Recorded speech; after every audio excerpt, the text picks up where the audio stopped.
She is running for United States Senate, and Elizabeth Warren is taking some credit for this.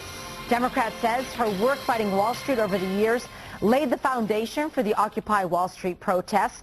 New poll does show most Americans don't support this movement. So was this a smart move for Warren? Some say yes, some say no. Shannon Malaire is here with more. Well, Maria, that's right. In fact, that poll pretty lopsided, saying just over a third of Americans agree with the Occupy protests, most of those Democrats.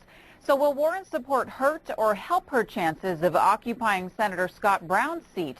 Analysts say this one could really go either way. It's already one of the most watched Senate races in the country. Now the race for Scott Brown's seat also includes one of the most watched national issues.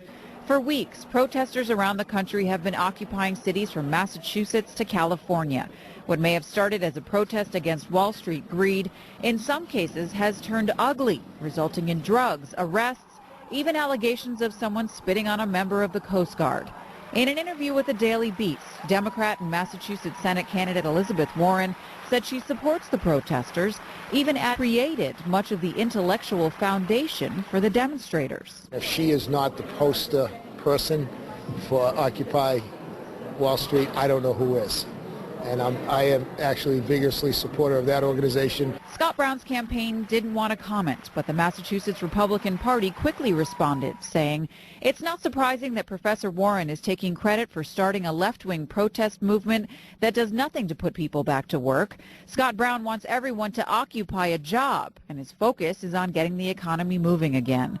At a volunteer meeting at Framingham State, Warren declined to comment further, but her campaign sent us this statement.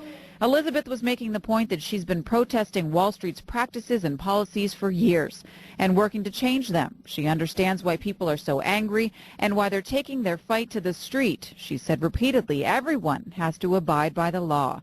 Political analysts say the admission could drive moderate voters away. But in this room, at least, Warren supporters disagree. And we're tired of Wall Street, and what's going on there in big business. So if she wants to align herself with them, I'm for it. Again, no comment directly from Brown's campaign, but the National Republican Senatorial Committee did send me a statement criticizing Warren's support of Occupy, citing the hundreds of arrests police have made here in Boston alone. Mark, still a ways off from this election, obviously, but we'll have to wait and see how this one plays out. Well, indeed, Shannon, thank you.